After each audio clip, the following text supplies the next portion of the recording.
نوم سبا دی او ما بي اس سایکالوجي کړې ده. په خبر سره تعلق لرم.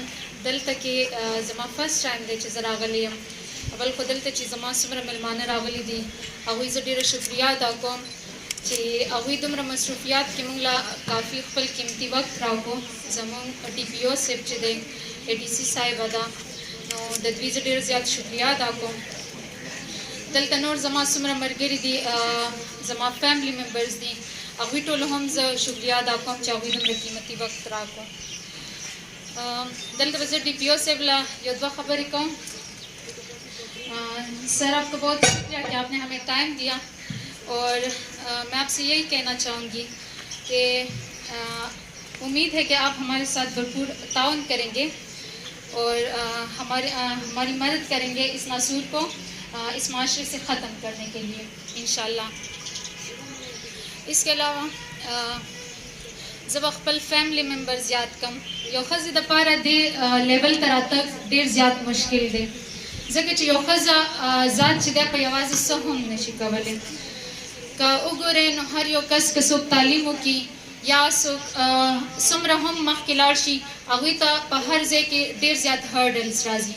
نو زه به دلته خپل فیملی ممبر څومره زما وروڼه دي زما مور او پلار دي سپیشلی داود صاحب دی چې هغوی زه دې کې ډېر زیات سپورټ کړی. هر فیلډ کې مطلب دلته کې چې ما ته څومره هرډلز راغلي دي په هغې کې زما فیملی داود صاحب ما سره دلته ولاړ دي او زما هر لحاظ سره دې مرسته کړې ده. دلته به بیا زه یو شکریه د خپل میډیا کسانو ادا کوم چې هغوی راغلل او هغوی دلته کې زما آواز اوچت کړو. زموږ څومره میډیا کسان دي هغوی زه ډېره شکریه کوم. هغه زموږ د قوم سترګې دي. صرف زما غږ نه که په دې ملک کې کوم ځای کې څه هم کېږي هغوی دلته راغلي دي د هغوی غږ یې اوچت کړی دی نو د دوی به هم ډېره شکریه ادا کوم. زه ډېره مهرباني ستاسو د راتلو او شکریه کوم چې تاسو دلته نن راغلئ ما دپاره. مهرباني. یو کس مسلمان شي د چارسدي خلکو چې کوم دی همیشه دغه طلب کړ چې ډي پي او چارسده سهیل خالد خان به بیا څنګه راځي او یو شمېر وپدونه چې کوم دی نو هغه د آی جي له آی جي پي صاحب له بار بار تلل او زموږ د چارسدوالو خدای پاکه خبره ومنله او ډي پي او صاحب دلته کې چارسدې ته راغی او الحمدلله چې کله دلته کې تعینات شوی دی نو هغه یره ترهه هغه د بتي اسسټنټ هغه خلک چې د وسلې نمایش پې کوو او برید پې تاول نو ډېر د دې ځای نه تښتېدلي دي او ډېر چې کوم دی نو د سلاحونو شاته دي. ډي پي او صاحب نه به زموږ دغه غوښتنه وي چې منشیات پروش دلته کې جنډې ډېرې مضبوطې کړي دي او د دوی دا غوره او ماتول وي او په دې کې به سره زموږ تعاون مخکې هم دی او بیا به هم کوو.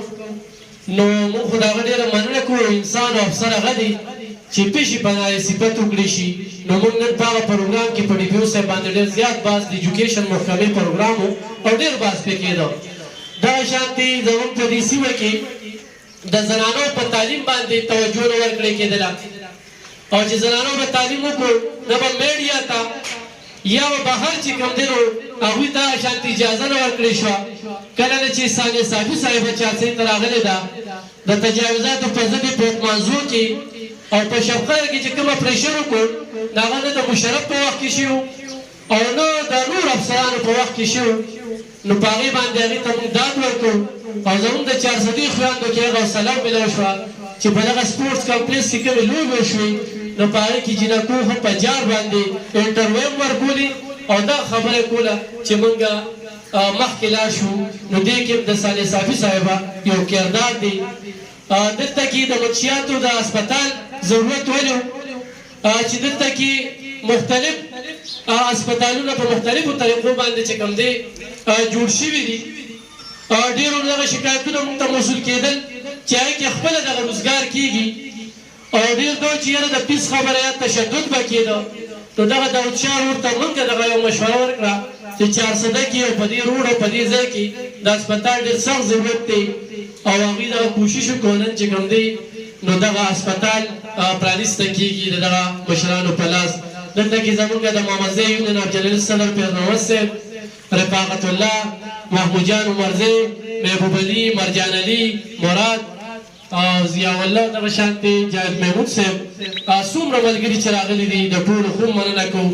موږ به بلنه ورکوو د روحانه سبا هسپتال دلته چې کومه ډاکټر صباحان هغې ته بلنه ورکوو چې هغه خپل مقاصد او دغه هسپتال حوالې سره خبرې اترې زموږ مخې ته کېږدي.